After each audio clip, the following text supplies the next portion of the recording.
Recording. Hello, patrons. Thanks so much for being part of the show. My mic is working. That's important. Awesome. Yeah, I've been playing a ton of Duskmourn as much as I possibly can jam. Like all of the way I experience sets is all the same in that like I just jam limited, just to build up my collection because I don't want to burn too many wild cards if I can't help it. You know, I rare draft as much as I can sort of handle, you know, in terms of building my deck or whatever. Yeah. If I can just squeeze out 4 wins, I think that's great. That means I spent 100 gems to play. Plus I got all the cards and the packs and for the prizes or whatever. Hello, HDMZ and Jersey Bricklayer. What's going on? But yeah. And I'm digging it. I've played a bunch of different archetypes. You know, Red Green Delirium. If you go to the deck building channel in our Discord right now, I posted my latest. Like I think there's actually a red blue deck that doesn't suck, and it's been so long. Nice. Like Jesus Christ, like Strixhaven since blue red hasn't been straight god awful. And like I got 9 rooms. I'll give that a go. I've been needing to play a room deck anyway. Oh, it's so Technically, fun. you have 18 rooms. I know, right? So technically 18 rooms, which is awesome. So I got that, and I've got I still had more of that 3 mana 1/4 that turns into a 4/4 or whatever. If you got 2 rooms unlocked, I had to leave like 2 of those in the sideboard. I had like 6. Like it was ridiculous. I'm not even running this stupid. I got 2 of the blue-red guy that you tap to sack a room to deal 2 and draw a card or whatever. I don't really want to because I got the goddamn win condition. Someone passed me the rare room that you can win condition off of it, and I'm just like, let's fucking go. Amazing. That's the one we want. I actually played a big red deck that went up on my channel today that used the Roller Crusher ride. Oh, sick. So that was exciting. That's an interesting When you card. have Roller Crusher that card's ride out. Plague Wind, right? No, that card. Okay, so it's the one where you can it's pay like effectively Plague Wind. Is 3 what I and mean. X to Right. destroy Yeah. or deal damage to up to X things. But Right. then, when's in play, if you have Delirium, everything deals double damage. Right. Right. Which is awesome when you're attacking with an Overlord of the Boiler Bilges. Hell yeah. Oh, 8 you? Yeah, What's that's that? one of my only creatures in my rooms deck right now as I first picked the Overlord. Because that card is... Man, the Overlords are legit. They're honestly, insane. I don't care what anybody they're says. crazy. No, they're nuts. Those cards are going to be played for the life of Standard. I think the blue one is pretty bad, but that's your floor, like then it's awesome. Right. I won't even say the blue one's bad. It's just worse than the other one. It's just not as good. It's, Right. it's okay. Just Somebody like the graduates. Titans, the blue one's the worst, and it's still fine. Yeah, why do they keep Somebody doing that? graduates last at medical school and is still called doctor. You know what I Yeah. mean? Like Yeah. that's what we're dealing with here. Well, the reason why is because blue should be the worst at big creatures, so I'm okay with it. And they Yeah, are. but the downside is pay 3, draw 3, discard 1, or whatever Right. it is. Like Draw that- 2, that's discard 1. That's Yeah. It's catalog. Yeah, it's that's like the catalog. worst thing. Like if you're willing to play that, then sure. It's catalog Yeah. with a free 5/3 and like 3 or 4 turns or whatever. Yeah. Right. Which is fine.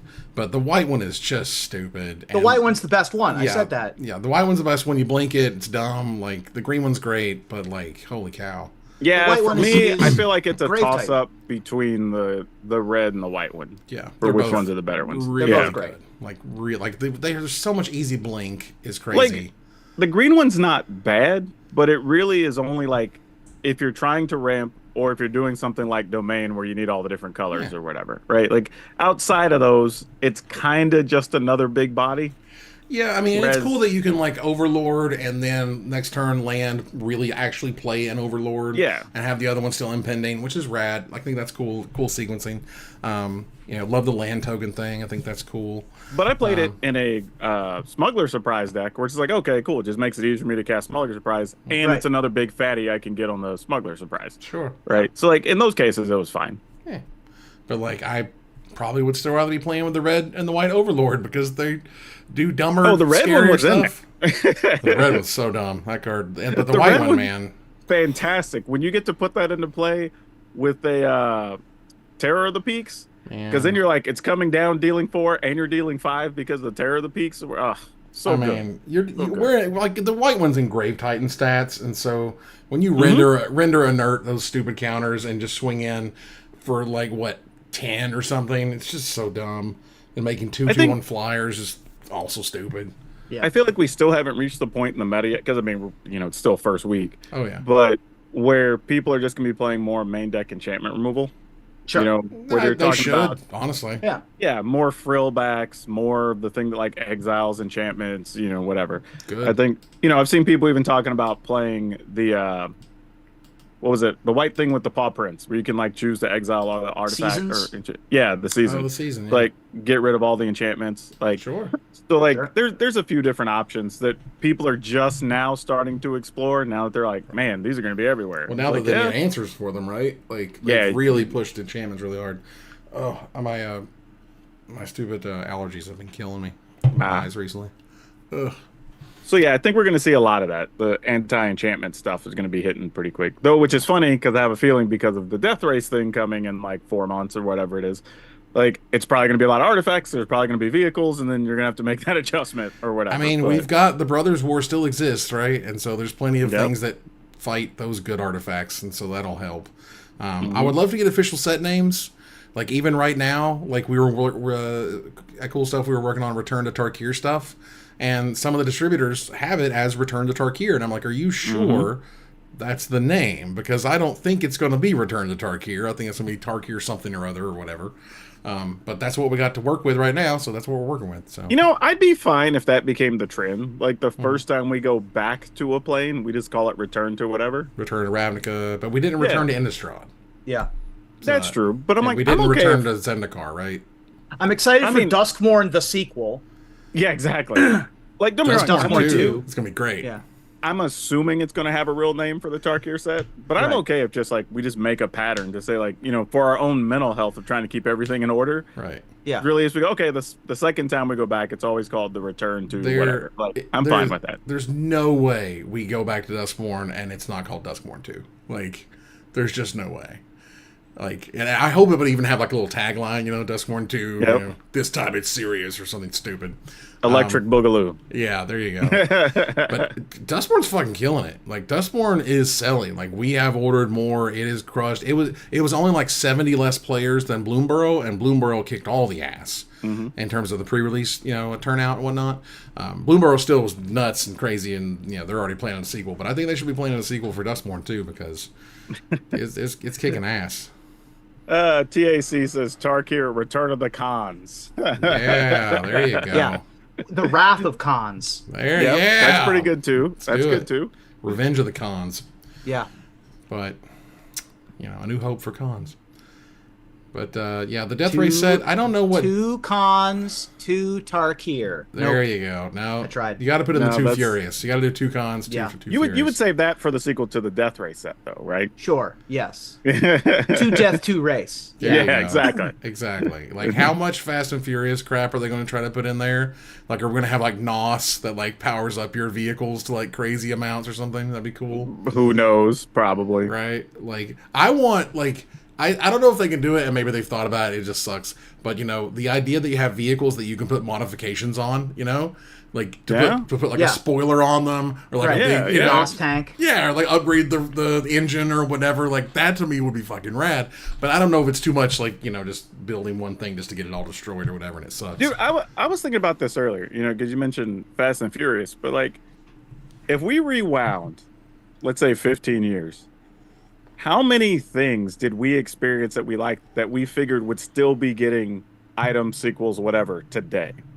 Right? Because like when we watch like Fast and the Furious 3 or whatever, there's no way we were like, man, one day they're going to be on like Fast 10 and they're going to be with helicopters and you know what I mean? Like, right, like when I saw Saw, I was like, oh, that was a brilliant movie. That's it. It'll probably get 2 or 3, and you're like, yeah. No, I didn't think it was going to have any at the beginning. I was like, oh, it's a full story. It's a great ending. It was a cool idea. I was like, awesome. And then 9 later or whatever. So Yeah, that's what I'm saying. Like, I was thinking about that. There's so many things that hell, even video games and whatever. Like, hell, Assassin's Creed's got, I don't know, 12 different versions or whatever now, right? Like, so many of those things that I'm just like, man, it is kind of a good time to just be like into comedy, into action, into like, it sucks if you're into drama stuff because there's not that you get like those 1 or 2 things every once in a while.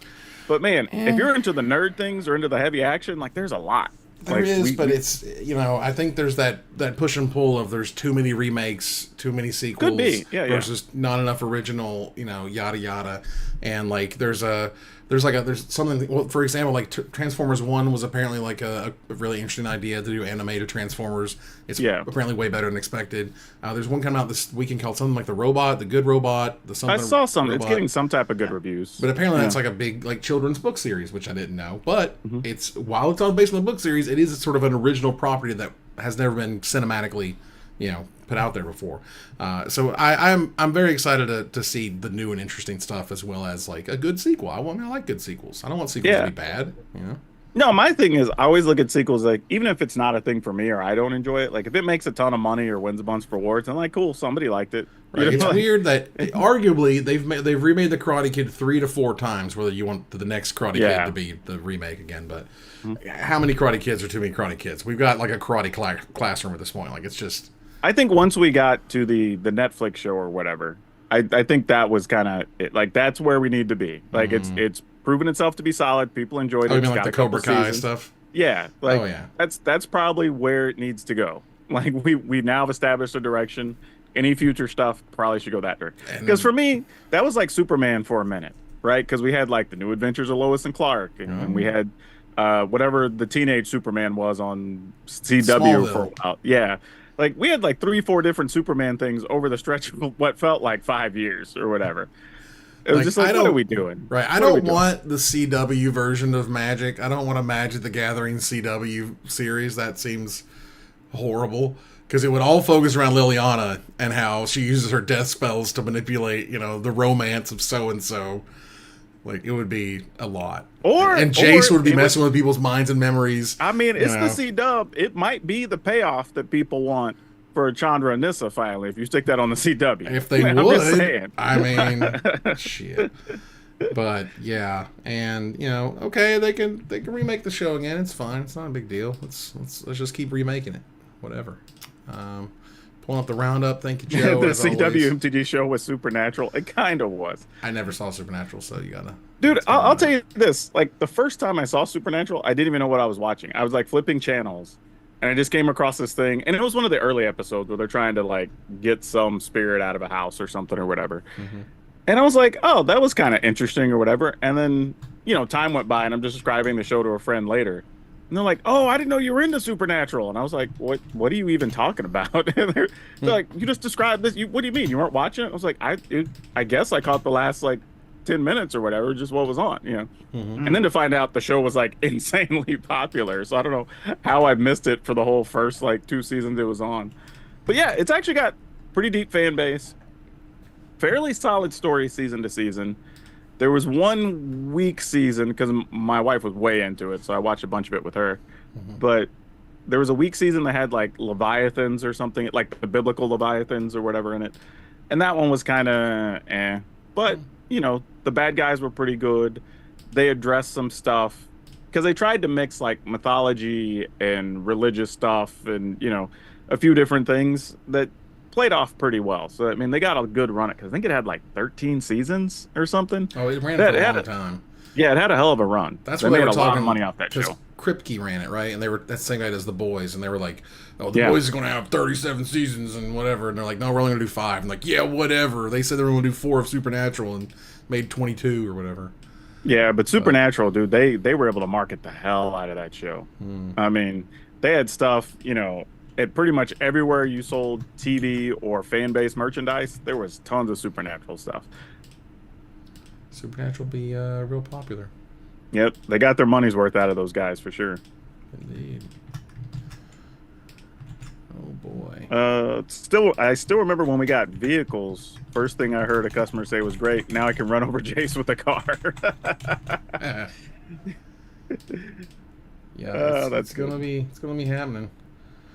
Supernatural Secret Lair win. Honestly, I thought that might be something they do for Duskmourn, actually. Because it's one of those things I was thinking, because my first thought was something like Supernatural, and then the other was like, as we start to approach Halloween, why not do one with like the big movie killers, right? You do like a Freddy, Jason, Leatherface, whatever, on like a 5-card set, right? That'd be kind of cool. Not to say they still can't do it, or maybe that's the giveaway or something you could buy at Vegas or something. Like, it's still possible, but I figured that's where they would go. because while Supernatural is popular, the show hasn't been on for 4 years now, 5 years now. So it's probably closer to 10, but sure. Is it? Has it been that long? Look it up, No. man. Look it up. It's been man. Really? You know how fast time goes? Time is just whoosh, whoosh. As I turned 44 yesterday, which was part of the reason November we didn't 19, 2020. I'm not crazy. All right, really? Now I'm going, that soon? Hell, I thought I heard it like way back. But I was like, there's no way. I was like, I swear, I still saw something not that long ago. No shit. Yeah, because it ended during the pandemic. Oh, I see. Well, and good for that, because again, as far as I can tell, the people who enjoyed it really enjoyed it, which was nice. Even if it was like a lot of Monster of the Week or whatever type of yes. Yeah, but I think the way they got away with it is they introduced an angel character, Castiel, I think was his name, and he was actually just as a person and a character both very good. So he helped do a lot of marketing off the show. Oh, good. And then maybe midway through the show's run, they changed that one of the demons took over hell, and like he was like the new devil or whatever. And I can't remember that guy's name, but like he was a really good character everybody was really into. And I think those two key additions really helped drive that show, because it gave you more you could work with from a character perspective, other than just having to follow the two main guys and their buddies or whatever. Yeah, while I absolutely adore The Boys and I would love for so many more seasons, I also recognize that sort of the way the show is moving and going, the way it's raising the stakes, there comes a point at which there can be no more raising. You know what I mean? You gotta raise sideways, and I don't think you want to do that. And in terms of the story they're trying to tell or whatever, but they're still doing like Gen V season 2, which I'm excited about, which will come out before the next season of The Boys. And they're doing another like spin-off of like Vought Rising or something from like the 1950s or 60s when they just got started.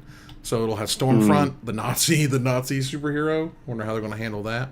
Gotcha. But that'll be kind of rad. Very interested in that. But Kripke does some cool stuff, and I dig it. Crowley was the name of that character, the demon character. Crowley, huh? Yeah, he started out as like an underling demon, and then like connived his way to the top after like the devil got overthrown or whatever, and became the new like leader of hell.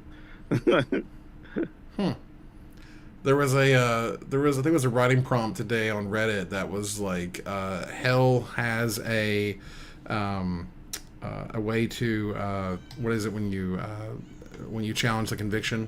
Appeal. It has an appeals court. Like Satan runs an appeals court. And it's like 99% of the time, no way you're ever getting out, period. But there's 1% of the time where it's really interesting. Yeah. And that was the writing prompt was, So that's fair. That 1% gets there's like, ooh, what would be so messed up that you both got into hell, but then was like, wait a minute, I shouldn't be here, and then you got yourself out of it. That was pretty rad. I got to tell you, I heard a quote today, and it was referencing sports, because it was talking about like putting a better coach in the place of a bad team and a bad system or whatever. And he said, putting a king into a circus doesn't make the circus look like a palace. It makes the king look like a clown. Yep. Like the coach isn't going to come and just solve your problems. I saw that clip today. Terrible. And I literally was just like, that is such a brilliant statement. It's sick. Man, like you can apply it to so many things. And I was like, this isn't even like, I get that he was referencing a sports thing, but like this applies to so much stuff. Oh, right. I mean, it also applies to esports. When like in Counter-Strike, when the Falcons, the Saudi money came in and threw out millions of dollars to get these people together, and they just cannot play together. They got all these like superstars, and they're all so busy trying to be the playmaker that nobody works together, and everything sucks. And they fucking lost again today. It was a giant joke, and it's like they're supposed to be the best coach in the world and the best so and so in the world. No, man, they just can't fucking mesh because they just bought the highest dollars and they didn't figure out how to put the best team together, and that's what's happened. Such a perfect quote, and like even right when I heard it, I was just like, this might be the most poetic thing I'm going to hear this year that actually is applicable to so much stuff in life. It's so good. I love when quotes come from really unlikely places like that. That was just from like an NBA show this morning, NFL show this morning. Just random sports talk. Incredible. Yeah. One of the best quotes, one of the hardest quotes I've ever heard. I mean, there's a couple that are really famous of like, this is some of the hardest shit I've ever heard, and they come from just really unlikely places. The most famous one I can think of is, do you think that God fears coming down? Do you think God stays in heaven for fear of what he created on earth?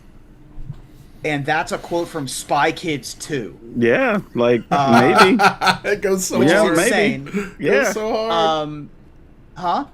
Spy Kids 2 just goes so hard, like Right? unexpectedly and the hard. other famous one that you know, Twitter aficionados such as ourselves will know is I will walk backwards into hell barefoot instead of doing something is like such a serious image and such a poetic mental image of I'll walk backwards into hell in defiance of God is from a drill tweet.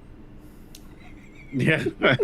Like the prophet of our times, Drill. Does he even obviously, tweet shout anymore? out- I don't shout think out I've Drill. seen him tweet in a long time. Do they still? I mean, Okay. still around, still exists. All right. But like Oh. Twitter sucks. So Twitter does suck. God. I got to tell you, Evan, I went down a rabbit hole you would appreciate because I What's was that? looking at some CS:GO stuff, and I don't like. All right.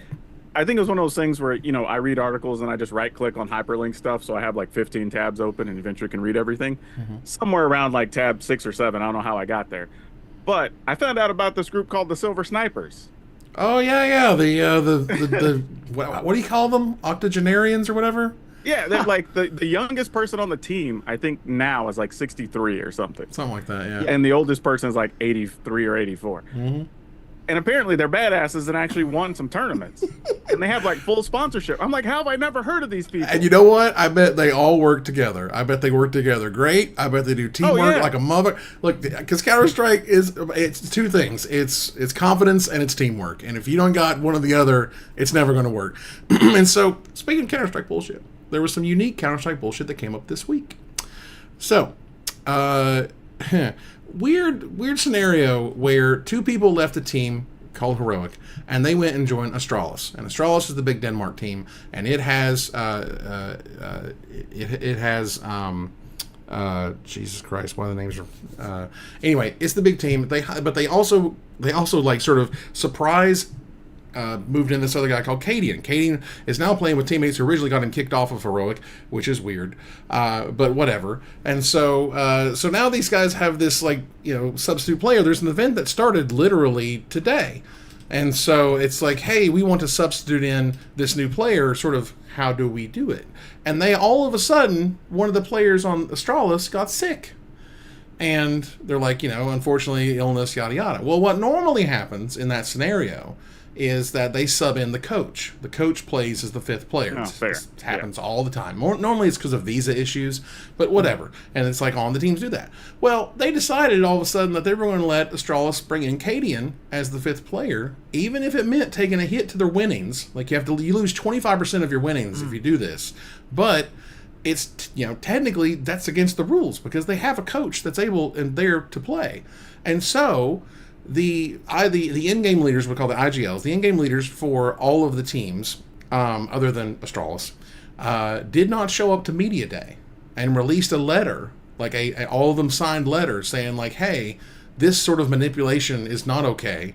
And like you're overriding like standard rules that we all have to follow. All of a sudden, like this is for Blast, an organization called Blast. And as I understand it, Blast had some amount of business ties to Astralis. Maybe they don't anymore, but they did. And there's a lot of old leadership between the two organizations. But basically, they got favors, right? So they got favored, and they got to put in Cadian. Cool. All right. So this happens, and they do the protest, right? And so Astralis shows up with its new roster, with its fifth guy that they're not supposed to have today to play, and they get fucking stomped. I was just about to say they're probably going to lose anyway. They lost mess, right? 0-13. The guy was trying to think of was Device, who's one of the all-time best players. He's like, I've never lost a shutout before. 0-13. It was embarrassing. And then they lost again, like 13-4. So they won 4 rounds out of their entire first match. It was an absolute shit show, and honestly, they kind of deserved it. And yeah, so that's kind of a little karma going on there. Other teams are in the wrong, though. That makes a lot of sense, right? Yeah, they were real mad. There's already pre-stated rules, and this is the way it's always done. And now, if you had legitly found a loophole that everybody else just didn't pay attention to, that'd be one thing. But the fact that like there is a stated thing, and you're just doing something that's not there, that's a whole different thing. Right. Yeah. It's just, again, it's one of those things like, and all those other teams, they've had to have their coach sub in when visa issues happen or people couldn't show up or whatever reason, and then all of a sudden Astralis gets like the special, treatment. Like, come on, and so that was a whole thing, and they went through that whole bit. But yeah, it was pretty satisfying, honestly, to see them get kicked out. Actually, Settle, you mentioned Raygun. Like, the one thing I will say about that, other than like the whole Olympics debacle with the breakdancing or whatever, oh Lord, it actually was good because it actually brought breakdancing more to the forefront, and a bunch of people are now being able to make content and get their stuff pushed on TikTok and whatever, because people weren't paying attention to breakdancers as much. Like, I mean, didn't it also get breakdancing removed from the Olympics? No, it was only a one-time thing. It was like the event that like, I guess each host of the Olympics gets to choose an event. So then people can like qualify leading up to it or whatever, and they chose breakdancing. And then I guess if it had gone over a certain way, then like there's a chance you could get it on the thing, because there's still like ballroom dancing still trying to be a thing in the Olympics, and there's like 2 or 3 others that are like on there's bubble. A bunch of like outside the Olympics games which are so weird, and they have like dedicated like people who just do that like full time with sponsorships and everything, and these weird sports you've never heard in your life. Like, well, they're still trying to get esports in. Like, they've been on the cusp a couple of times. Yeah. So there's a lot of things that are being tried. Oh, I don't know if they've decided what that is for the LA Olympics yet. We have a Reese Phoebe double feature here. This is rare. Amazing. This is not often that they can hang out in the same room right now. They are getting better, which is nice. And Phoebe, it seems like they hang out in your room when you're there. Yeah. If I'm here, particularly when I'm broadcasting, they really enjoy the broadcast. Because I think they know to some degree, obviously I'm talking to other people. When I have meetings at work, they want to be all up in here, and then the business. I stand corrected. I did know this fact. I just had to look it up, but I got reminded. Flag football and squash are going to be the 2 sports making their debut at the Olympics in 2028 in LA. Yeah. And randomly, baseball, softball, lacrosse, and cricket all returning to the Olympics. What did I hear the other day? Something like, I think it was some percentage, some very high percentage of, I want to say, wrestlers have CTE, and it could have been NFL, but like there's a lot of brain damage out there, quite frankly. And particularly some of the tackles that we used to like go, oh my God, let's watch the replays back in the 90s, are all illegal now. Dude, you can't do those crazy tackles and break people's necks anymore, but you used to. Pretty sure up until like 2016, the ESPN show that followed the football games had a segment called Jacked Up. Jesus. And they would literally watch a dude get hit, and all 4 dudes on set would yell, "He got jacked up!" And they're like, "Oh!" Yeah, so they did that for like a season, and then the NFL was like, "Yeah, we have some CTE cases. We need to not promote that." They got look. And so all I'm saying is just like flag football, like that's great. Do that. Like, we could have superstars that don't give themselves concussions for their entire careers and then expect to be okay when it's over. Here's the thing though. Like with WWE, you're really just trained like stuntmen, right? Like, so that's going to come with that risk no matter what you do. No matter how safe they are, no matter like sometimes you just don't tuck your head enough, or you're flopping your head back and forth. You're trying to play pretend smacking, and there's a lot of real smacks that get through, and sometimes the benefit I will say for them now is, especially at the 2 higher companies, or whatever, there's enough money in it now. At least it's worth the risk if you want to do it for just a couple of years and leave. Right? There's a lot of $1 million contracts now, and lots of merchandise sales, so it's much better than it used to be. The downside is Stone Cold Steve Austin came out and basically tried to like, I've got dropped on my head a couple of times. CTE isn't a thing and whatever. And I'm like, dude, really? Like, we literally have research. Like we literally have research that says it's a thing, dude. Like, right. What are you doing? I'm happy to do that until there's like scientific studies, plural, that are showing that this is real and is happening in these industries and should be studied more. Like, I'm not saying we should just immediately, go with whatever's happened so far. I'm like, do more studies. Figure out how deep it goes. Like, wouldn't he want to know if he has it or not or whatever? Like, the NFL is doing a lot of that, to the point that basically every other year they're introducing all new like helmet designs. That's why if you watch a football game now, like all the players are wearing different styles of helmets based on like their head shape, the position, how much they're taking collisions. And then they have this thing, I forgot what they call it, the Guardian cap is what they call it. And if you see it, it almost looks like Like when you see the panels, the wall panels that have like the squares in them or Yeah. whatever, it kind of looks like that just put over a helmet. But they're designed with certain material, whatever, to decrease the head trauma during practices and stuff. And then they did that for 2 seasons in the preseason and in practices, and it showed that they reduced possible head traumas by as much as like 30%. So now they're saying they have a thing that you can wear over it if you want to wear it in the game, but only like 3 players right now are actually wearing them. So it's like they've done the research to give you the option. So now they're trying to figure out a way to get the material of the Guardian helmet within the actual normal case of a helmet. So guys will wear them and not have to look uncool, I guess, which is the reason they're not doing it, I would assume. You know, But I was watching yeah. a thing today, because at this point there's an algorithm, and I watched some guy talk about marketing, and some old British dude, and he was saying, back in the day, electric vehicles were very close to being the default vehicle in America. Yeah. And one of the reasons why it wasn't was that they were seen as girly vehicles. Yes. Because you didn't have to crank them to get them started. They They didn't make weren't any loud. noise. Yeah. You Exactly. weren't getting dirty cleaning them and or fixing them. And that sort of masculinity BS was very powerful back then, and killed Still a lot is. of what the electric car wanted to do. Yeah. So For that was sure. messed up. I mean, here's the thing for me. Like Tua Tagovailoa, which you probably saw, he's the Dolphins quarterback that had his like fifth or sixth concussion at this point. Jesus Yeah. Christ. After already having 1 or 2 in college and hurting his legs, and like unfortunately, I think the dude's body just isn't made to play football, which is sad because he's actually a pretty good quarterback. But he of all people should have been wearing the Guardian helmet. So like if he won't wear it after literally having basically a season-ending concussion previously, like I don't know how you convince people to wear it. You know what I mean? Like, because he was the poster boy for anybody who should have been. And honestly, I will tell you, the hit he took was not even a hit. I mean, the guy hit him on like the thigh, just above the knee, and he sort of just fell back like a normal hit. But even that little bit was enough to jostle him, and they had to, like, immediately took him out of the game. It wasn't even a question if he had a concussion. You could see it, the way his hands flexed, like you knew he had trauma as soon as he hit the floor. So it's like if he won't wear the helmet, I mean, at some point it's not even the NFL's fault unless they're just going to mandate everybody wear the helmet, Yeah, there's that whole thing. I mean, it's because it's weird when this happens in the NBA when they do the field goals or whatever. Not field goals, the what do you call them?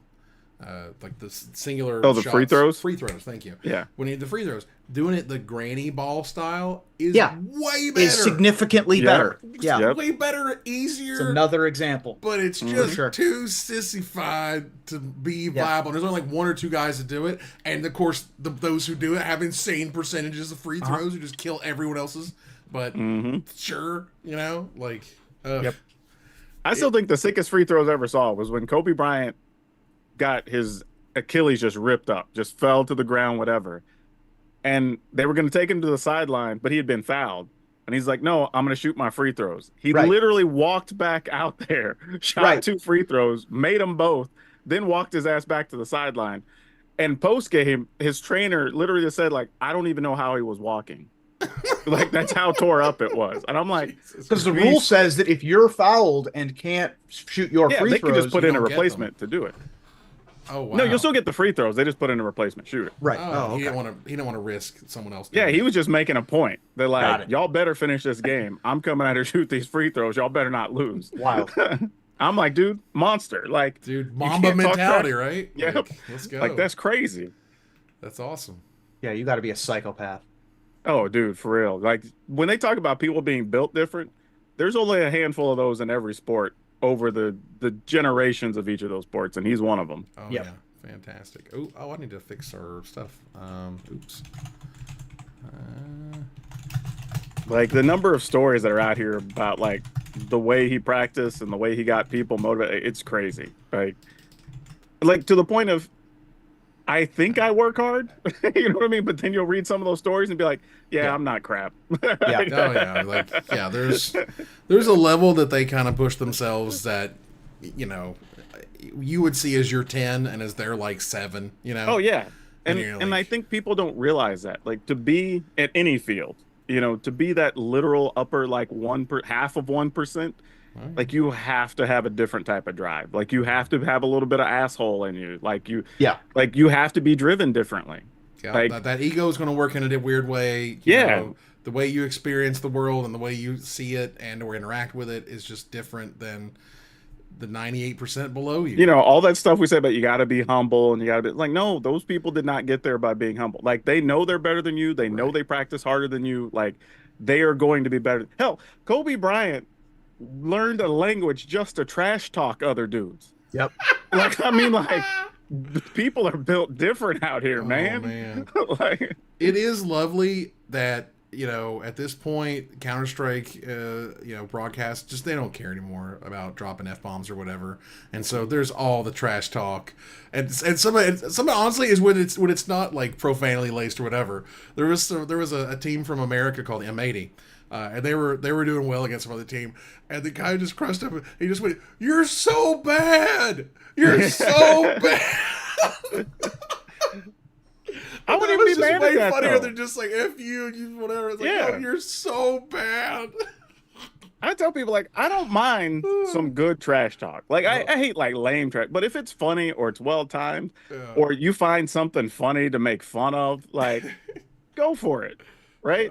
Like both people know you're competing. You're both trying to win. Like if you get under the other dude's skin a little bit, whatever. It's a competition. Oh yeah. Like if I'm getting waxed, it's my own damn fault. Like I'll take whatever comes with it. I won't like it, but like There's I should have definitely won. there's you know? definitely moments in competitive games of Counter Strike where some team will just trounce the other one for whatever reason. They just lost every duel and just whatever, and they just trounce the shit out of them. And then that team immediately takes a timeout so they can just stew in that loss. Yep. You know what I mean? Just Yep. let them have for a minute, and all the guys are super hyped or whatever. It's great. Just love that shit. All that stuff is awesome. But Yeah, I think it's every game. Somebody's saying it's about professional fighting game players are the same way. Yeah, I think everything is though. Like if you're at the top level, those people are putting in so much time, and they know skill wise they're already better than you, right? They're already in the top 1%. They're driving to be better than all the other people in the 1%. yeah, for me, I see it on a very low level, very, very low level. But the way I see it is like when I'm playing draft, at times, and I'll see somebody play a card, and I'll go, "Oh, you're not very good because you should not be playing that card in that deck or whatever." And I go, "Okay, if you're not, if you don't, if your deck's not good enough that you had to play that card, or B, you thought that was the right card to play." I think I have an advantage now because I know better deck building in that archetype than you were showing me. That type of thing. And I don't want to say it's sort of like cocky or whatever. But I just I just feel like it's sort of pattern recognition of just like, hey, I wouldn't play that, and because you're playing that, I know your deck's probably worse than mine, and or you're not as good as me. So the only difference between confidence and cocky is if you can back it up. I mean, I tell people that all the time. Like when Tiger Woods, you go interview him when he was in his heyday, and he'd be like, "Yeah, I feel like I have a pretty good odds of winning this tournament." And everybody went, "Yeah, he probably is going to have a shot at winning this tournament." Right. After all that crap went down with like the golf club and the 17 women and all that mess, then when he said it, people are like, "Look at this cocky asshole!" Like, you know what I mean? Like, same statement, same person, but like when you ain't winning, all of a sudden everybody's like, "I don't know about this, dude." Yeah, a tale from a long time ago now. In the 2010 to 2014 era. When I was at SCG, I was very confident, and we were just crushing it. And you could have called me cocky. If anything, that's one of the things that Pete told me at one point. He's like, I think you're just too cocky sometimes. I'm like, man, we are fucking killing it. Yeah. We are crushing it. We just broke this record, that record. This event's going to be the biggest ever. This event's going to be, I'm like, call me that if you want, but we are fucking killing it. So like, if we're killing it, I'm going to be like, I want to drive my team that way and be like, we're fucking, let's go. We're awesome. We're going to have this great event. Everyone's going to get into it. And we went, that was fun. Every time I hear somebody say it, I always ask them, are they wrong? Right. Right. Like, that was one of the things that I mean, during that era, you're right. We were cocky because we knew we were killing it, and we knew we were leagues better than the field, which included. But that's exactly. But how is somebody going to argue against that? Right. They're right. just going to be mad that you're as good as you are. Well, what happened was the world's cockiest human came in as part of our team at a certain point. And that didn't end well for everybody. Yeah. Things changed. But There was a time period which it felt, like you can call me Cog if you want, but I think I'm kind of killing it right now, and all my I other told you there was a peeps feel period the same way. I knew if I went to a cash tournament, if I was playing in PTQ, like, oh yeah, top 8, always a goal. Easy. Like now when I show up, I'm like, if I make top 8, it'd be cool. It'd be nice. Like, for sure. There was a point where it was worth it. Now, nope, I'm a realist. I don't have the time for all of this.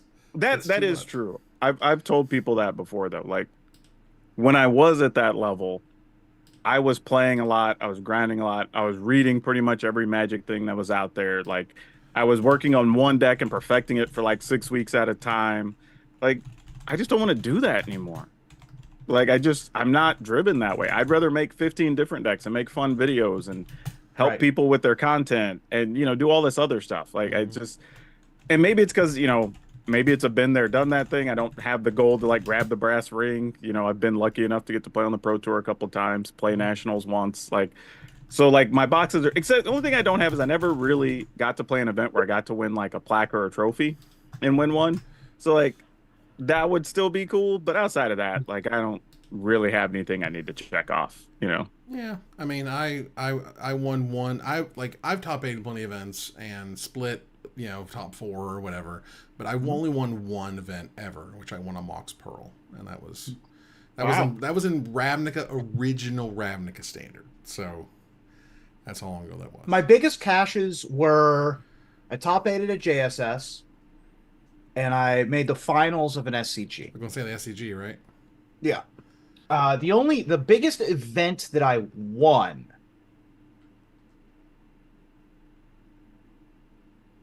in Magic. He's going deep in the wells. Yeah. Different. What was that, Power Dragon? No, I was saying you're going deep in thought there. I can't think of one. I can't think of an event that I won. I split so many there for a while. A lot of money. I won what was it? What are they called? Like that Kentucky tournament that they used to run every year. Oh yeah, I remember. It was some type of open. It was like the Kentucky Open. I won one of those. Yeah. Huh? They called it the Kentucky Open, didn't they? No, it had a different name. Something else, like the card the shop open, Black Rock Mountain Open, or some shit. Yeah, like that. Something like that. I won one of those. Neat. Yeah. I won a lot of cash and because we had a lot of cash tournaments throughout Texas and Dallas, Austin, Houston. So there was a lot of those where I got to drive, pick up $500, $1,000, come home. Right. That was cool. I like Sam Black's suggestion, which is if you are good at Magic and and you're up in the other upper echelon, go to a convention, play convention events. They're super soft. They are crazy soft, dude. Beyond soft. Absurd. Yeah, for every game. Unless the game is doing their world championship there, and you're qualified to play against all the other top players. But otherwise, it's the softest you'll ever see in your life. People are learning the game in this event that gives out $1,000 worth of stuff, and you're always dude, I've always wondered that at Gen Con. Even when I ran events for other companies or whatever, I'm just like, what? Why are people not playing this? And the entry fees are all pretty affordable. They're anywhere from $10 to $20 a lot of times. Yeah, just hop in and do it. Yeah, you can, and there's usually some promos or something they're giving away that are worth 2 or 3 times what they should be. $40, $50 for these little promos that you don't think about. Stuff like the Dragon Ball stuff. All those weird niche games. You'd be surprised at A, how soft the competition is, and B, how good the prizes are related to that, because people want to juice the events, and so they do. But yeah, I thought that was cool, because if anything, that was kind of a look behind the curtain of how he does stuff. Sam Black's I absolutely would do it. I'm always going to Gen Con because the competition's so soft. And you could, in most of these conventions, you could literally show up on Thursday or Friday, day one, and just play all day. So even if you do go 0-2, whatever, you can literally hop in the next one, give them another $15. 5 hours later, walking away with $300 worth of stuff. Exactly.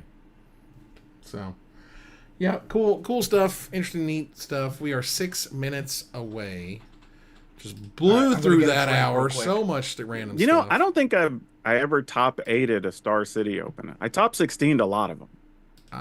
But I don't think I top 8'd any of them. My best sort of ever was GP Detroit. This was 2004. This was Champions Betrayers Limited. and I went. That's where I drew into day 2, and then I went 0-2-1, I think it was. And I was like super depressed, and then I went 3-0 in my last draft, and my last opponent was Star Wars Kid, which at the time people actually knew who I was talking about. But he was a big limited guy. Like, he was a big limited guy. He wrote articles about limited, and he was he was on the Pro Tour and yada yada. And I was I remember playing. I'm like, oh god, like I know who that was. You know what I mean? I was like, oh shit, that's Star Wars Kid. How am I supposed to be Star Wars Kid? And I was playing a mono blue ninjas deck. And I just had the nut. Like, my deck was just the nut. And I just had every trick, every ninjutsu, every counter spell / bounce spell, and just roll over. And if you could have seen his face, when I sat down, I'm just like, who is this noob? You know, and B, at the end where he's like, how in the hell did I just lose to this noob? Like, it just the event went off really nicely because that's how it ended. I was like, I still love when I show up to events and do well now, because like dudes are really like, I don't know who this old guy is. Yeah, who's this? like I just got, you literally hear him talking like, I don't know, I just got beat by some old dude. It's like, that's awesome. Yo, it's fun stuff. Let's see here. Which is better, because when I first started playing Magic, like, I probably just lost to only like 2 black guys in the room. Like, I literally have heard that before. So like, man, like, losing to because I'm old, that's much better. This is true. At least you lost to my wisdom at that point. Ruby still snapping? You still Marvel snapping it? Have you made Infinite this season? Sorry, I'm muted. Oh, Still snapping. I have not made Infinite this season. I'm not trying hard ever. Speaking of Kobe mentality, I'm just playing like the same 12 like Mr. Negative Tribunal cards. Really? That I've always played. You know, sometimes I pick up like the same 12 Beast bounce cards that I always play. But I'm not really playing anything special or interesting. I try to make it to Infinite, just as like, because I've done it like at this point 14 months in a row, I think. Wow. At this point. Yeah, but this last one, you know, when you get to the next level or whatever, the next threshold, they give you 3 more levels, right? You get to level 90, you get to actually level 93. So I got to level 93 pretty early, and I was like, oh man, we're super good. Lose. Went all the way down to 88. Wow. And then crawled my way back, all the way back, and finally got there. And it's still a hell of a feeling when you get there, which is nice. But that's how that happens. Man. Yeah. I think I'm at 86 or 87 right now. Just gotta pull it, because part of it is like, am I playing a bot?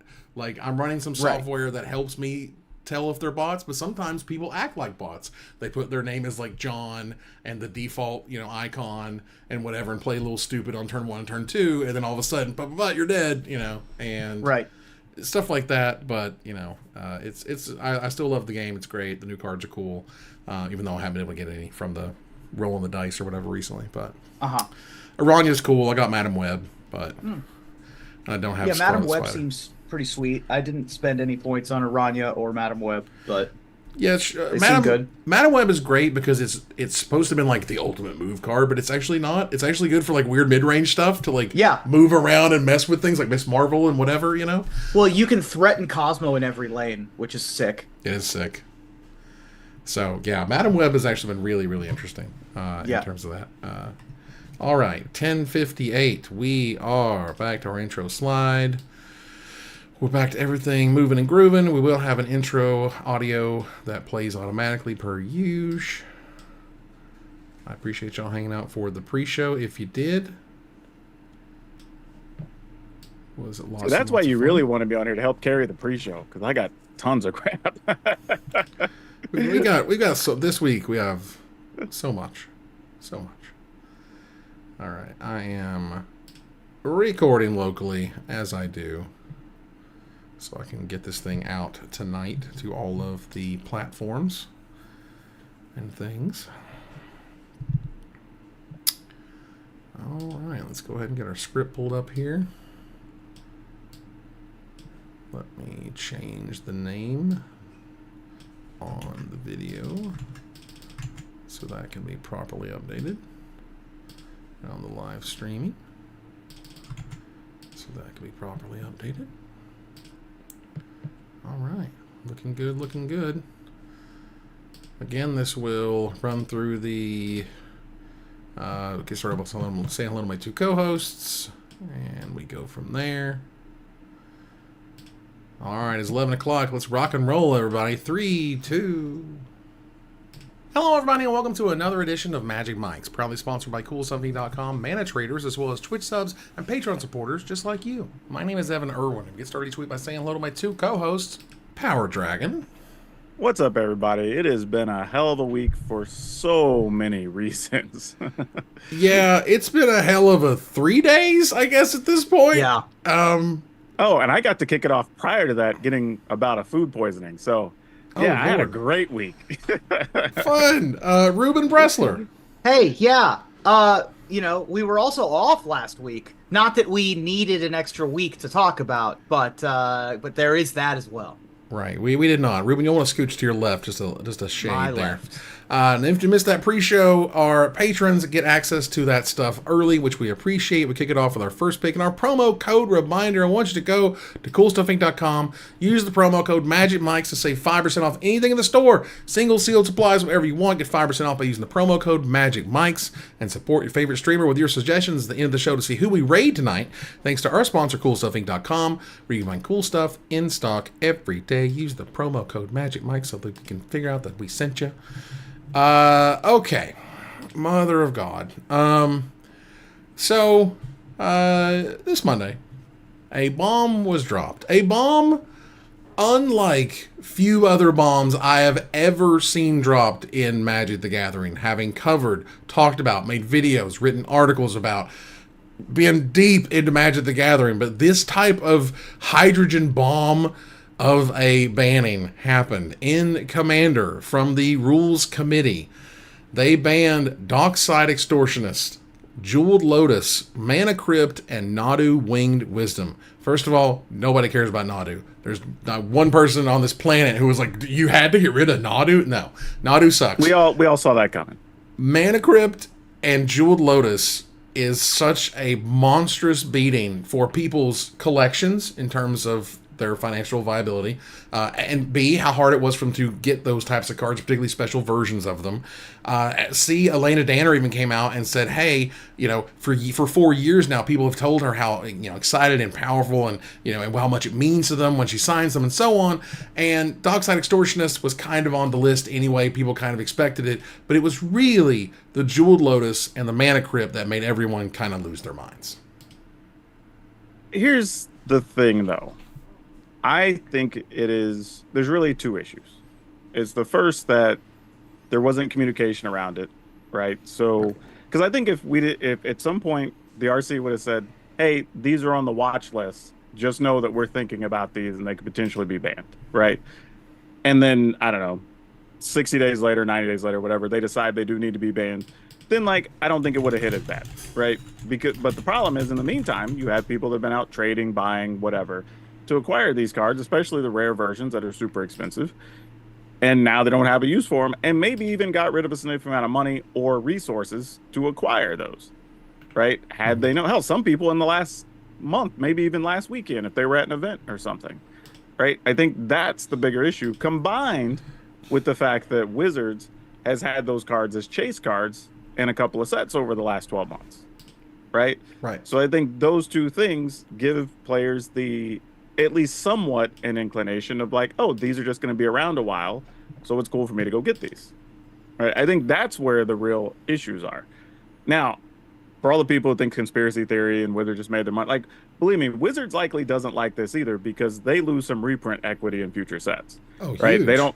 They don't magically have $100, $200, $300 cards. They can just stick in things anymore to get you to go buy packs. Right? So whoever's in charge of that at Wizards obviously isn't going to be any happier about it.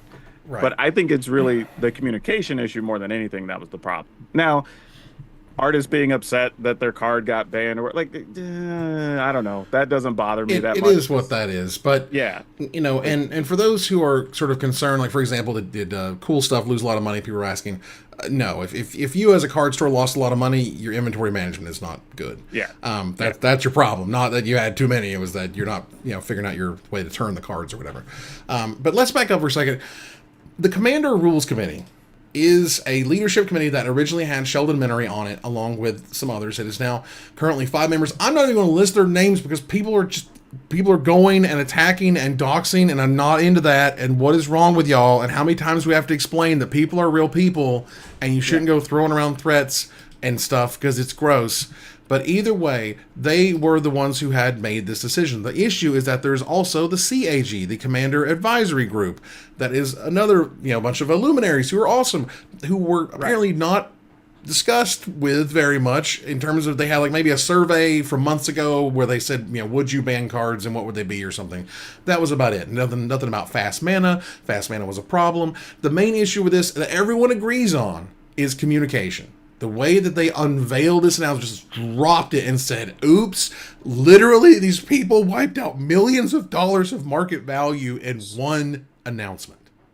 So what would you have preferred they do?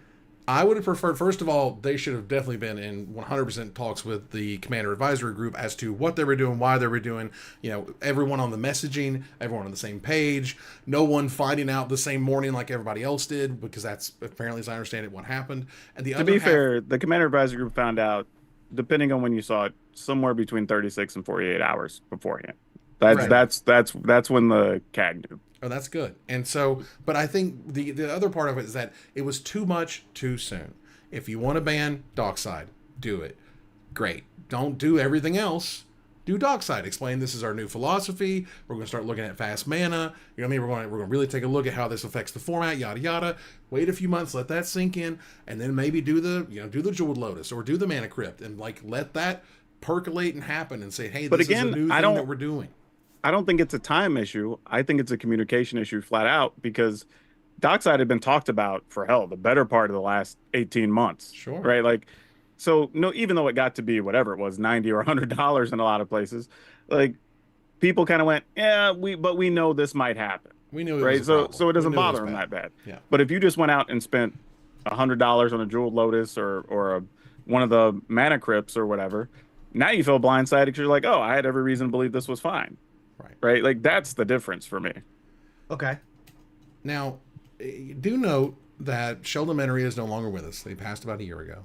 And as I understand it, he was a big proponent for not banning things, just sort of kind of at all, unless they were big issues. This is as I understand sure. it. Now, so the issue is that if his voice was no longer in the room, that's why these changes happen. I will also say, though, he is on the record as saying fast mana is one of the biggest problems with Commander. Yeah, he's on the record as saying that. I don't like where that talking point's headed. I don't necessarily like, and I don't want to speak obviously for what he would do or wouldn't do. What I'm saying is that traditionally, well, let's just put it this way. Traditionally, the RC has been so quiet that people are like, why do we even have a rules committee? You remember those narratives or whatever? Yeah, absolutely. Like, what the hell are they doing? Like, that doesn't make any sense. Why do they even exist? And so when they go out and they do this, like, whoa, who are you, to be doing all this stuff? It's like, well, because it had prestige there and it had sort of a modem of working. And that's why I was saying it was a timing issue, and that if you're going to be an organization who doesn't change much of anything for a very long time, don't change all this at once. Just do a thing, let it happen. Do a thing, explain yourself. You know what I mean? Get everybody on why you're doing it and when it happens. So there's a lot that man, you do this sometimes where you could do like 8 talking points in 3 minutes. I got to focus on a couple things. Sure. Let's not talk about Sheldon. Sure. First of all, because he's not here to say what he would have said. This is new people and this is new leadership. Let's just not. Oh, I have some choice words that could get us canceled for the idiots that were doing that, though. If you want to throw that out there. Right, exactly. Let's not do that. That way lies madness. The previous behavior of the rules committee and the advisory committee notwithstanding, would you like for the behavior to change in the rules committee, the rules committee and the advisory committee as it pertains to amount and regularity of communication, that is probably not a great conversation to be having in tandem with the issue at hand. I agree that it's one that needs to be had, but they muddy each other up, right? They are different. They're different conversations to have. Sure. There is no way to avoid having both conversations Say, but simultaneously. they're It linked, just does right? muddy each other. Right. Yeah, they're related for sure. Yeah.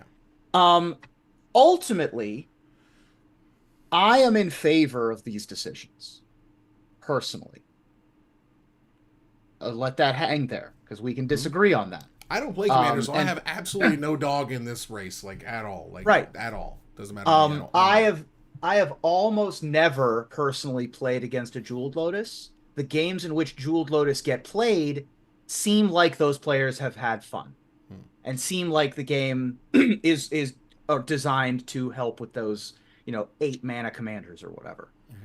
Mana Crypt and Dockside equally have big outsized effects on the game, but so does Soul Ring, so does Jessica's Will. There are lots of these big extra mana cards.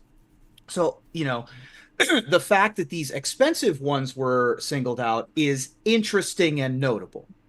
I think ultimately you're right that it's communication.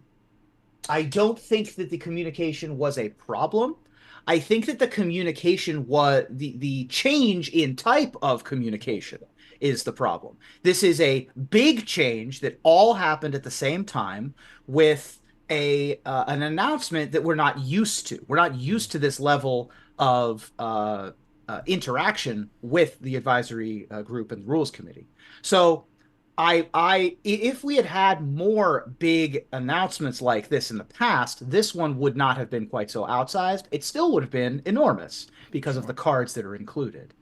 But ultimately, I think that a lot of the belly aching and upset voices that are right to be upset and your feelings are valid are from people who treated Magic like an investment. And no one yells at the stock market when they lose money. They yell at themselves for getting it wrong.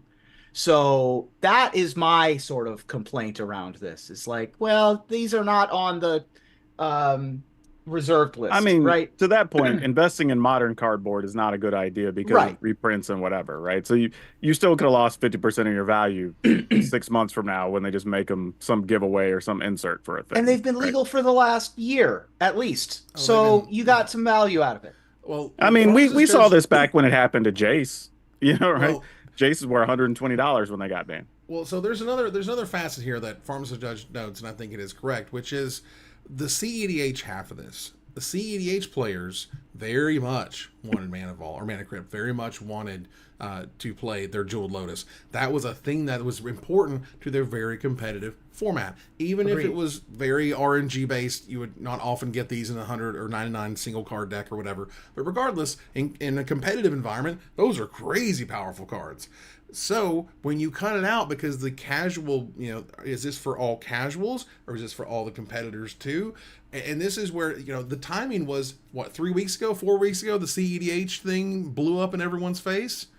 And now this, right, which is going to affect greatly the CEDH community, even if they're small, even if they're not the largest, facet of all those players. But this, to me, again, says, could this rules committee come out and say, look, this is the split. This is where we're parting ways. CEDH gets to keep these busted cards, and the casuals do not. We need that because that authority wasn't there 3 or 4 weeks ago. That authority is with these people, as we have seen the fallout over the last 3 days.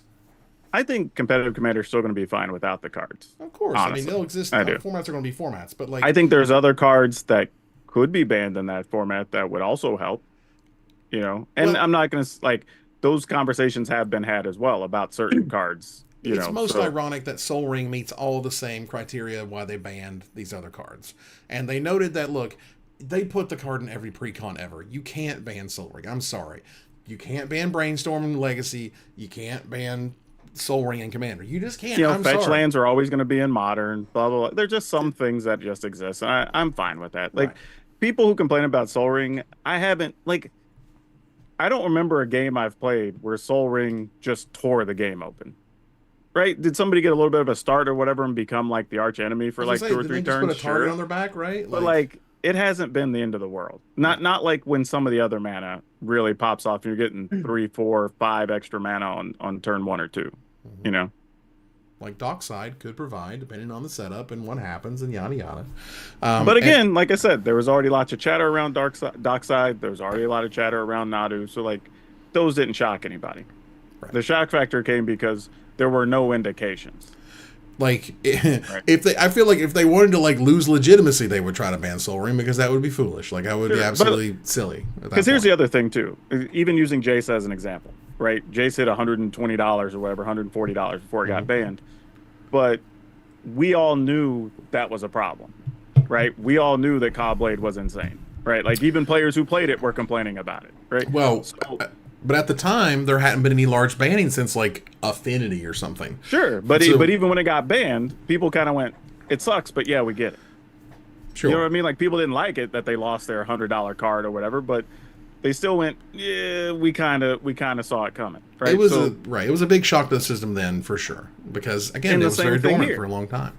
Had you known and had it been talked about for a few months, everybody would at least been able to make their decisions knowing that was a possibility. Right? Like they made a lot of decisions. Again, doubled down by Wizards, basically giving you every indication that nothing was going to be wrong. Right. And then the decision came down. And there's no watch list. There's often in games, card games, there'll be a watch list of, just so you know, these cards are getting some real scrutiny. Maybe something may not happen. Who knows or whatever. Yeah, but even for the RC, they at least mention them and say like, hey, we have heard the discussion around this, or hey, we have been keeping an eye on this, even though it's not an official watch list. But right, and that's about as good as they got. But you know, watch lists are watch lists, and the One Ring right now is kind of where like the Sauron's eye just kind of turns to the One Ring. You're like, that's okay. You sure that card's okay? Sure, but again, if something were to come down on the One Ring in 4 or 5 months, we'd all go, yeah, all right. You know what I mean? Like we know. Like we know it's expensive, but like we all know the problems with it, so it's not going to shock anybody when it happens. Right. It's not just about the price; it's that people have made decisions with the assumption that it's fine. Right, and this is right. That's the issue. Right, and this is the part where you're explaining like Wizards is I don't think at all happy about this. A, how it was rolled out. B, the reaction from everybody. C, the lost reprint equity. These are some of the most expensive reprintable cards in the game. It was always in the back pocket. They always had Mana Crypt ready to go when they wanted to juice something like LCI, right? They had Dockside when they want to go back to a master set. Like, you know, those are the big heavy hitters. Now, if anything, I think Mana Vault is like exploded in price, and Mana Vault's kind of going to be the new Mana Crypt because there's only a few of them. They've always made them mythic and so on. And Grim Monolith too. Yeah, makes sense. Well, Grim Monolith's on the reserve list though. Yeah, right? That too. So that's already stupid. But Mana Vault they can reprint. So that might be their new jewel. But if next year's stuff or next year's master set, which I'm expecting one, is locked in and it's locked in with Dockside and Jeweled Lotus or whatever. Well, what would make them change that? What if they make a new card that instead of 3 mana, it's 2 mana, and instead of a Mana Crypt tapping for 2, it taps for 1, or like they reimagined these cards. Right, it's a Mana Crypt. They can only tap for commander mana. I will say this: we probably don't get a master set next year because we have 2 Universes Beyond full sets coming. So that's probably 3, right, or more. We got one Final Fantasy. Sets. 2 full sets. We get Final Fantasy and we get Marvel as the 2 full sets. We'll have other smaller, I think, Commander sets or something. Well, yeah, but Marvel is going to have like multiple big sets. As I understand. They get one for the next like 3 years, I think. Oh wow, yeah. Ultimately, I don't listen. I am not a financial mind, and I never have been in Magic the Gathering. So far be it from me to tell people how to feel or how to react to this news. Obviously, these are expensive cards. They are indelible pieces of particularly competitive decks of a format that has a specific community around it. So people should be upset, and they should process grief, and they should, go through their mourning process in their own way. However, that process should be private, and it should be not as impactful on others, which we'll get to, I'm sure. But also, it shouldn't be the world's biggest surprise. We've had bans in the past. We've had changes to formats. We've had things like this. It just is surprising, given that we haven't had something quite this monumental in any format, and Commander has never had something this monumental in its format. So I understand that this is a big shift and a big change, and it will take time to process and to heal for those who are hurt. And it's just a lot of big feelings going around. And But I will say, I want to put this out here too. Like, there's a lot of rumors around this too that the CAG and the RC, dumped all their stuff before it became a thing. Get out of And, here. like, Right.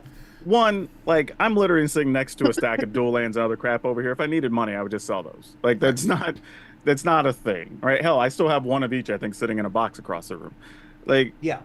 hell, I think Olivia showed a picture with that post on Twitter in front of her, and she had like 8 or 9 of her still in her Right. hand.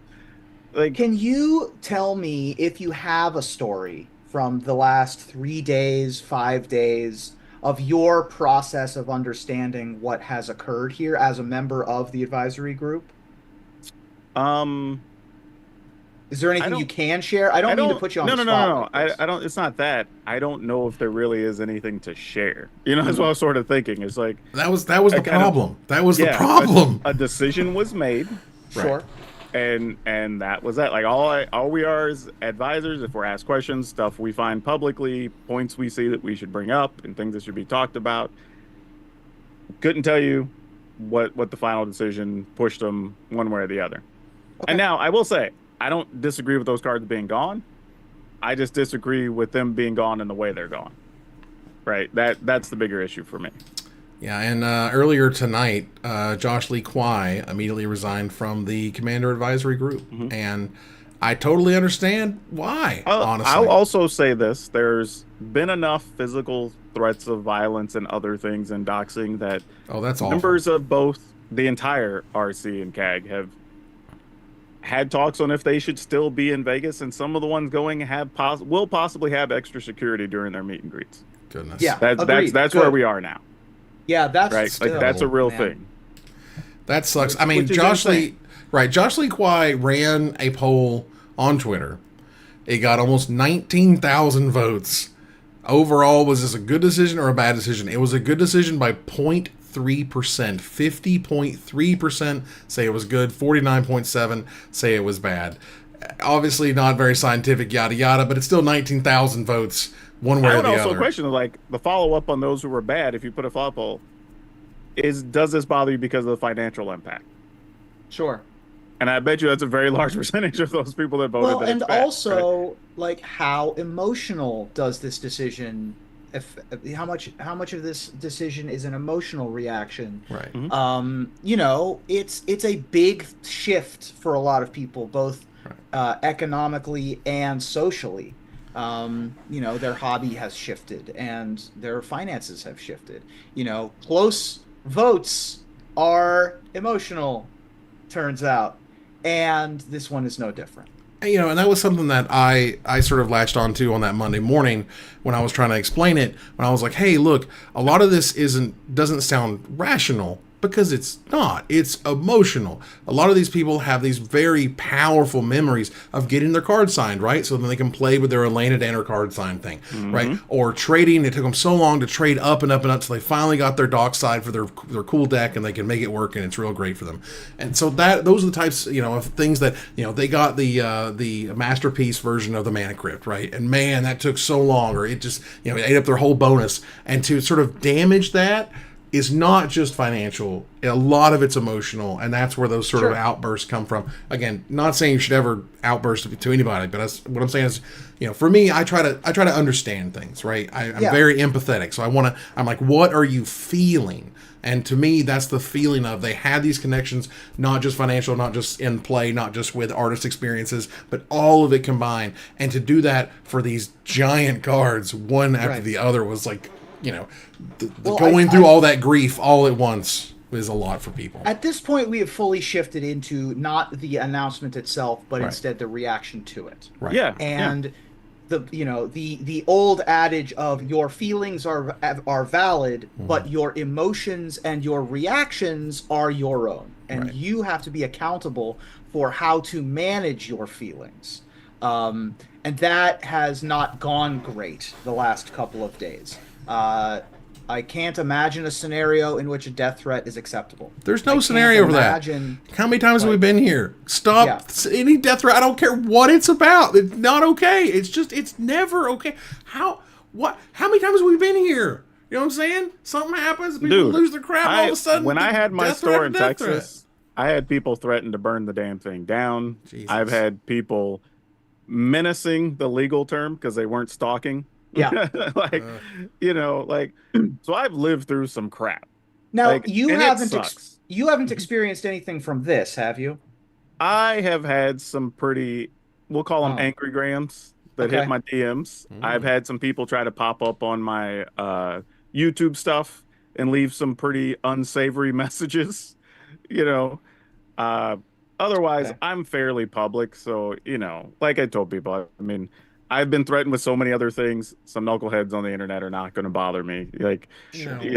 but it still sucks. It Yeah. still sucks. It doesn't feel good, What blows my mind, especially when I didn't have anything to do with the final Right. decision, right? At least if I right, would have had a vote, and cool, but like I didn't even have a vote on the final decision, and you're mad at me. right. You didn't have a vote, and to me, part of it's like, man, this small group of people did so much financial change, if you want to, put it that way, which is incredible. But are ultimately doing as Killer noted, a Sisyphean task. It is, you're either no one notices you, or like you're getting this crazy ire of hate from people who didn't like what you were doing. No one's calling you up and be like, man, thanks for keeping the format great. It's like, no, you're only hearing from the people who are upset. And Yep. Absolutely. That's what God, it's like that's being a horrible. referee. That's what You're it's not like getting- being a judge. Yeah. That's what it's you only get paid attention to when something goes awry, or it's people perceive that something is going awry. And that sucks. And that's Trust me, even part when I of had my the store, job. players love you when their game gets the cool new thing, Right. or gets the new event or the new cool prize. When somebody else gets the thing, it's like, oh, well, you don't care about our stuff anymore. Right? Like or, that's or the store got a copy of whatever. This I have one like from the vault, right? And it's like, oh, you're just going to gouge us because that's just what Yeah, you do now? exactly. And it's like, Yeah. no, there's a market value. I'm sorry if you don't like it, And so, how dare you get a one up versus them get the cool promo for their event or whatever? And it's just the whole thing. But yeah, so in the end, don't be a dick. These people have the most thankless job I've ever seen at this point in the last couple days. And not only yourself, Power Dragon, also for the CAG, because the advisory group, y'all are still getting the heat. Oh yeah, They I mean, give you nothing. there's great, but like Shivam's fantastic, and people just come after him. Like one of the nicest dudes I've ever met in Magic. Yeah. Like getting hit, and he didn't even do anything. Like literally did nothing. Like had nothing to do with anything, and the dude's having to like defend himself left and right. Right, like it's just dumb. Yeah. So it's just like, come on, like what are we doing? So let's all try to be a little bit better. And again, I think a CEDH ban list would be absolutely wonderful. But right now we ain't got that. I think and they that's- could is both what that be is. achieved with one list. I honestly believe that. Well, sure. I think there's ways to do it. I think it's just understanding the communication around it makes everything so much easier. And there's even been discussions of that. I can just talk about that openly, even over the last couple days, and like many of us CAG members saying like, hey, here's what we would have done, here's what we would recommend, this is how we would have handled it, here's some better ways to get some good PR back, right? Right. Some of those are all included in Yeah, those but discussions. you don't have to enumerate those. No, here. I'm not but Yeah, like yeah. I'm saying, but those are all part of discussions right now. I get you. And that's where I just, and for me, I have a lot of sympathy and also understand why, those who may work at Wizards may not want to have a public facing, profile or whatever, because when decisions like this happen and they go, oh, well, who was on the team or whatever, it's time to shotgun blast everybody who I can find was associated with it. I've said it before, like it bothers me, not even being, I haven't been at Wizards at what, 5 years now at this point, 6 years, like it bothers me when I see people go after folks at Wizards for just Right. doing their job, by the way. Like not doing doing the anything, job. not making a crazy decision, just literally just doing their job. Because I've said it before, like I felt like when I was at Wizards, those were the most enthusiastic, smartest, creative people I have ever been around. Like I genuinely said, like I don't even think I was the 10th smartest person on my floor, much less in the building. Right? Like That's great. so to watch people go, oh, they don't care. They're just trying to do this. And we're like, man, you have no idea the discussions that go on there and how hard some of those people are working for you to just want to attack them and like trying to get them fired and whatever. It's like, come on, man, what are we doing? Yeah. What are we doing? Nobody's coming after you. Nobody's hates you. Nobody's trying to discredit you. Like, it's just sometimes things don't align that make sense with what you want, but it's all in the betterment of the game. Because at the end of the day, all these formats are getting more players. Magic's selling an insane record number of cards. Like, things are being done with a purpose and are working. We don't always like them, but they're working. And a lot of times, the people who are in those public-facing positions at Wizards who deliver that message, oftentimes didn't make that decision. They have to explain it. They have to deliver the message. They have to tell you what's happening. Like, God bless Blake, because when he's doing those Tuesday videos, he's just passing along like talking points that you need to get out there and whatever. And dude takes barrel after barrel. I mean, and he ain't doing anything but just be in the face, right? Just be in the mouthpiece. Right, throwing out the information. And yeah, nothing at all that he makes a decision on other than maybe like the show order and all that. Like, but as far as the information and the product, he's not doing any of that. Right. But he's the one out front, so people come for his head, and it sucks. It sucks. And Blake's a really nice guy, by the way. If you've ever met him, he is genuinely a nice dude. Oh, he's great. So that's 30 minutes on that. So let's keep moving on here. To gather the townsfolk, thanks to our sponsor, Mana Traders, the best tool to enhance your Magic Online experience. Use the code MagicMikes_IQJ, again, IQJ, for 10% off your next subscription with Mana Traders. Tell them we sent you. We appreciate it. It's great. Let's move on here to better, more positive things. And by that, I mean Duskmourn. Duskmourn has been huge. Duskmourn honestly, is a way better set than I was expecting. Quite frankly, I thought like Bloomborough was going to be, Bloomborough, here we're Bloomborough. But I'll be damned if Duskmourn isn't like just as interesting, if not more powerful. Way cool cards, super cool aesthetic. I just love the whole idea of the way the plane is working and the way that sort of the special versions of the cards work. I love the mechanics. I think it's great. And Limited, I'm having a hell of a fun time. I haven't even touched Constructed yet because I try to get as many like rares and stuff as I can from Limited. Then I jump over to Constructed once I got a decent collection of it. But like, this set is dope. I'm really enjoying it. And if anything, because in the Limited portion, it really took like 3 drafts of Bloomborough for you to figure out that white green was better than everything else, and I really appreciate the fact that I'm more than that many drafts in for Duskmourn, and I don't think there's a clear best color pair yet, and that is appreciated. Yeah, I would say overall this is just a case of sometimes you just got to let things play out.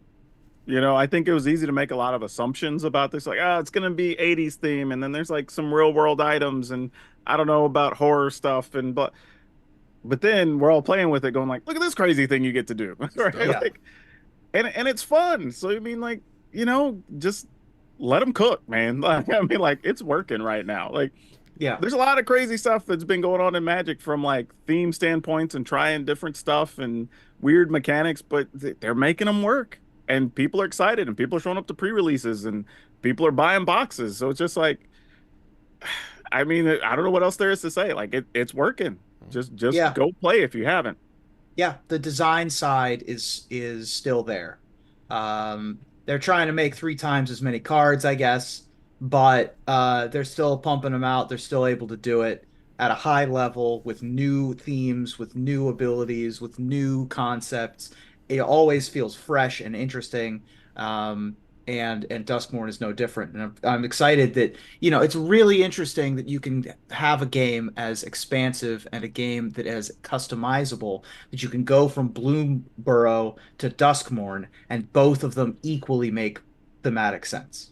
Yeah, and they have both been very, very successful. Like, I remember if you were here after the pre-release of Bloomborough, I was like, oh my god, absolutely destroying it, second only to Lord of the Rings. Hey, oh my god. Well, Duskmourn was like 70 players behind Bloomborough in terms of pre-release attendance, and Bloomborough had more new players, but Duskmourn had more returning players.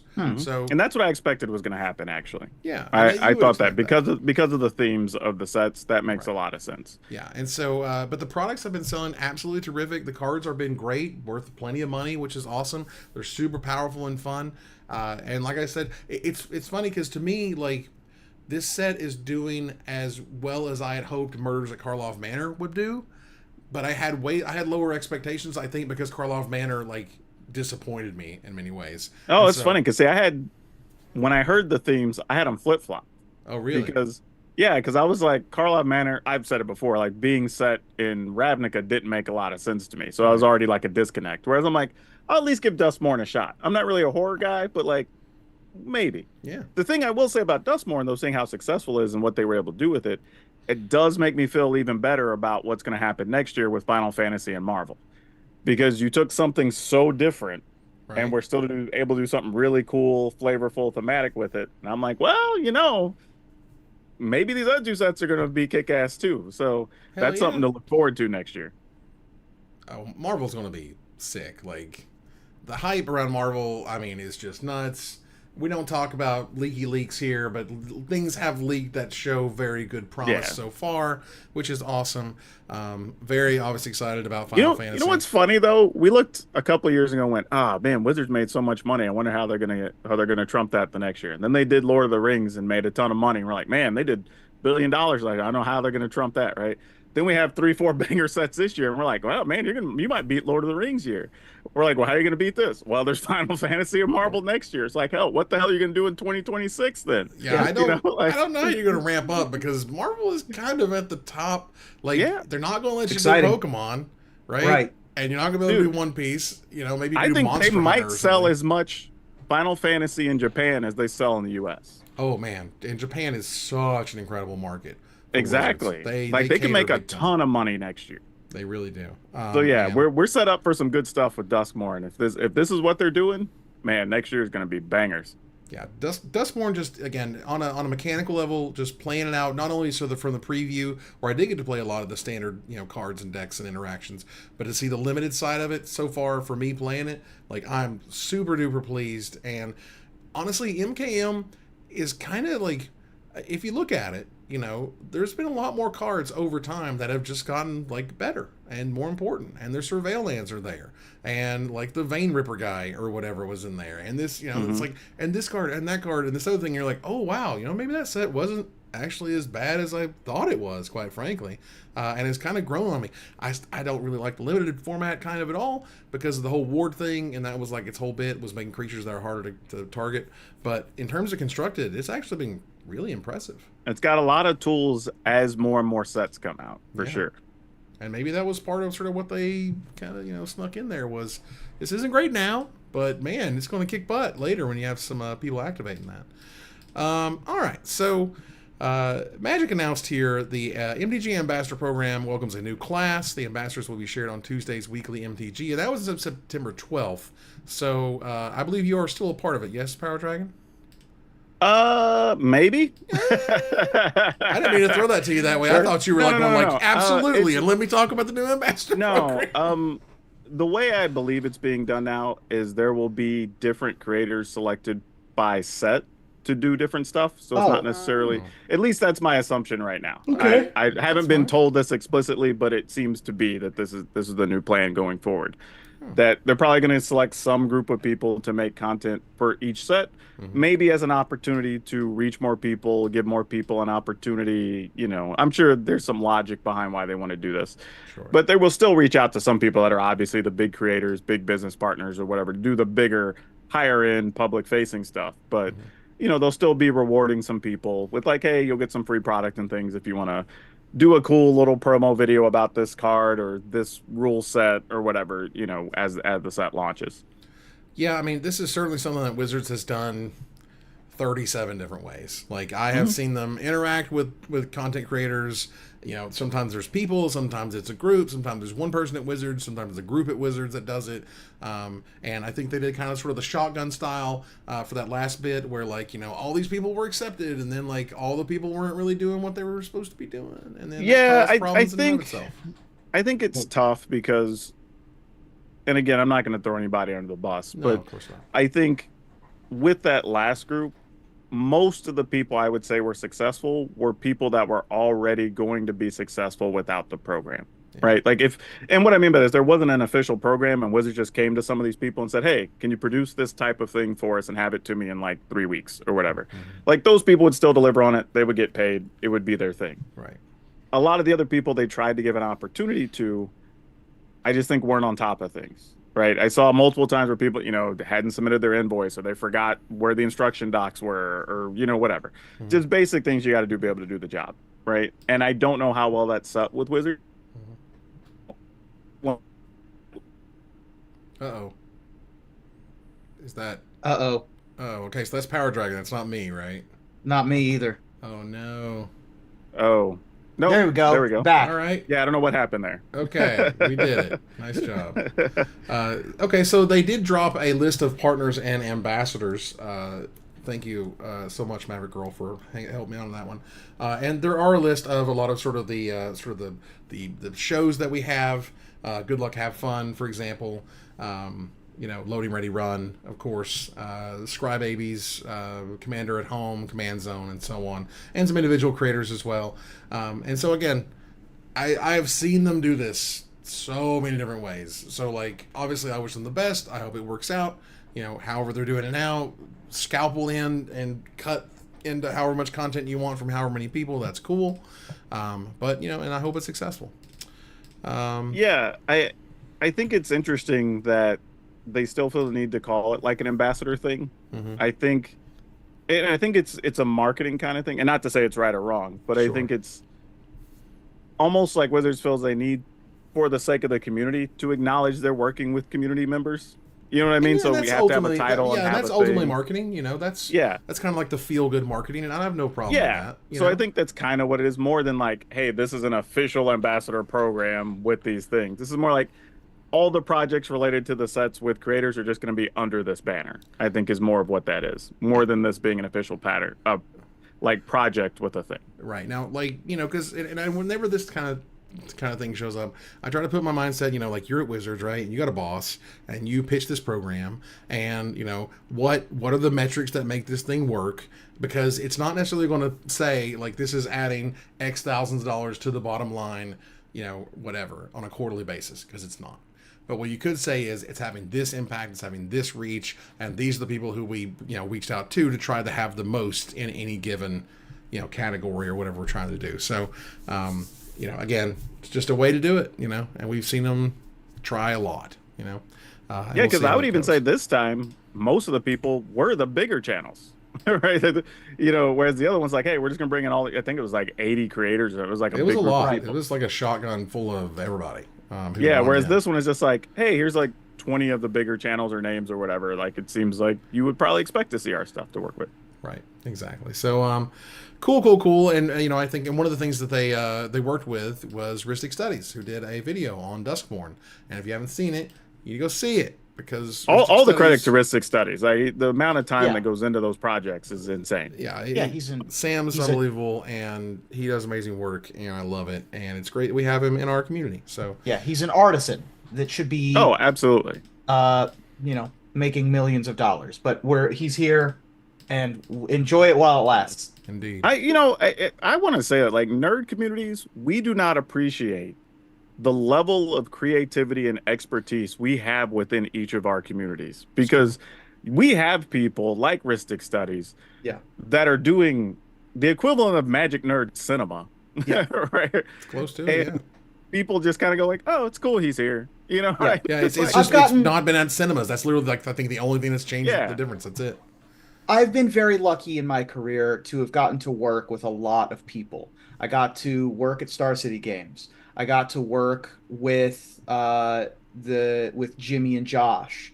I got to write something for the Professor once upon a time. I got to go up and do a pre-release with the Loading Ready Run crew. I got to be on an episode of Walk the Plains. Like, I've been around and I've gotten to do a lot. And a lot of people have been kind enough to be on my programs back when I did the newsing and the interviewsing, and when we did +1+1 here on this show. The one person who I haven't gotten to work with is Sam. Wow. That's my white whale. I wanna write something with Sam someday. Hey, reach out and tell them. Hell, probably have you voice whatever characters you write. Yeah, a lot of times they don't know. That'd be great. Because when I would at least argue it when I was at my sort of like the height of my own powers, a lot of people have been like, "Man, I always wanted to work with you," and I'm like, "I didn't know that." You know what I mean? And like it sometimes feels weird to approach people, even when, because when you're in that sort of status or whatever, you don't realize you're always at that status. You know what I mean? Right. And some people aren't as observant or aware.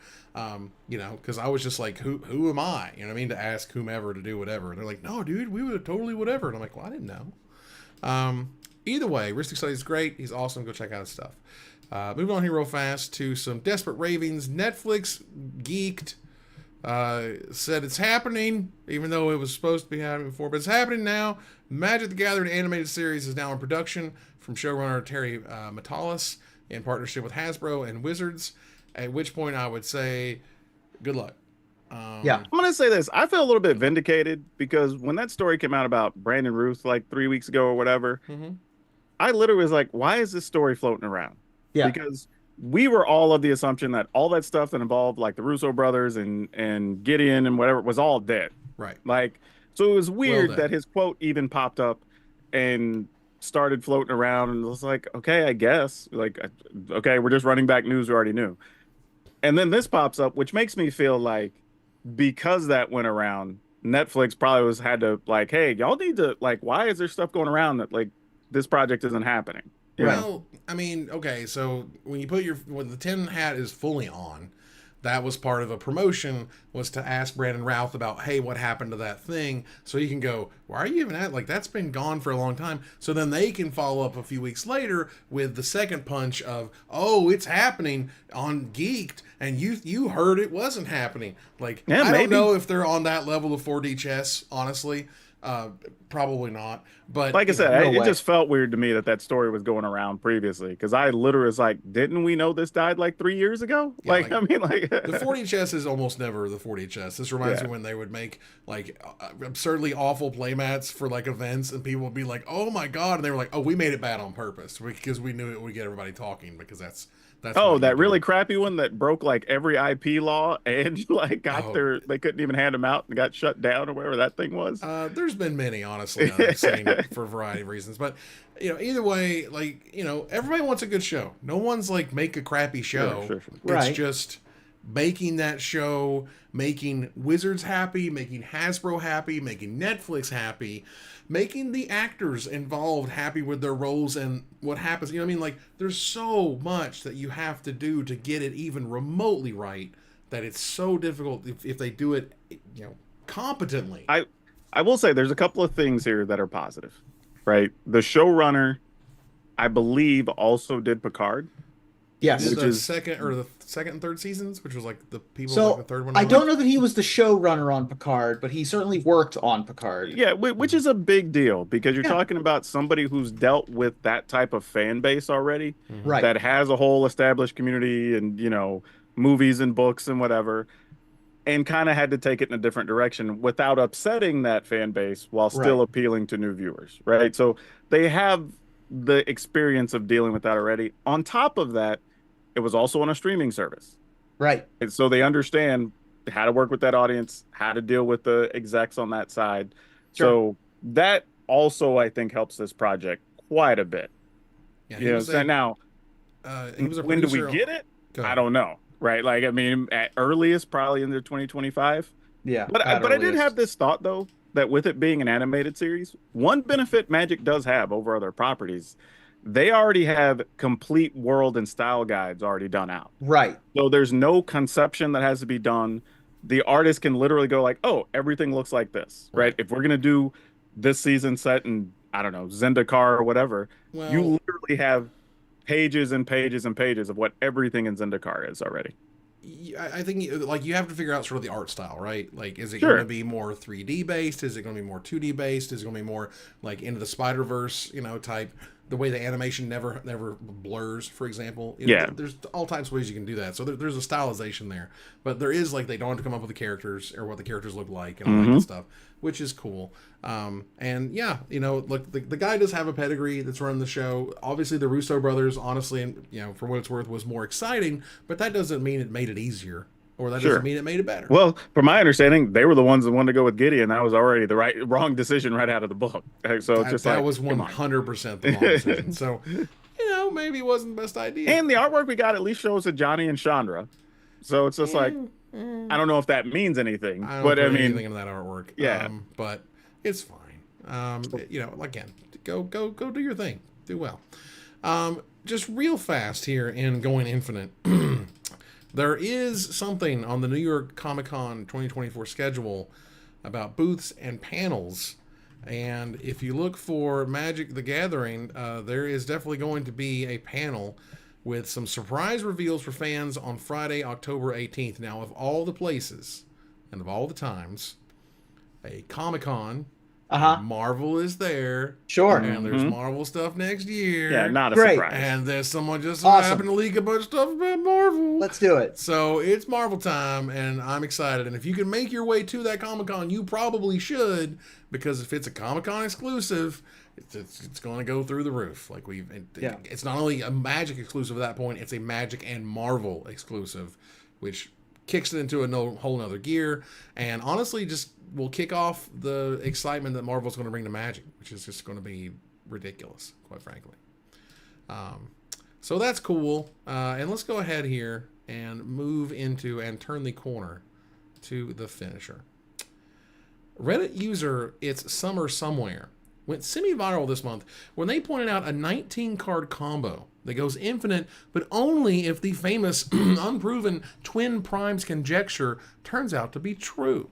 The post, put up on the aptly named Bad MTG Combos subreddit, outlines how using the new 3-drop Zamone in a convoluted combo can win you the game based on a mathematical theory. So tell me, what famed adage, razor, or theory are you hoping to use for your next deck build, Ruben?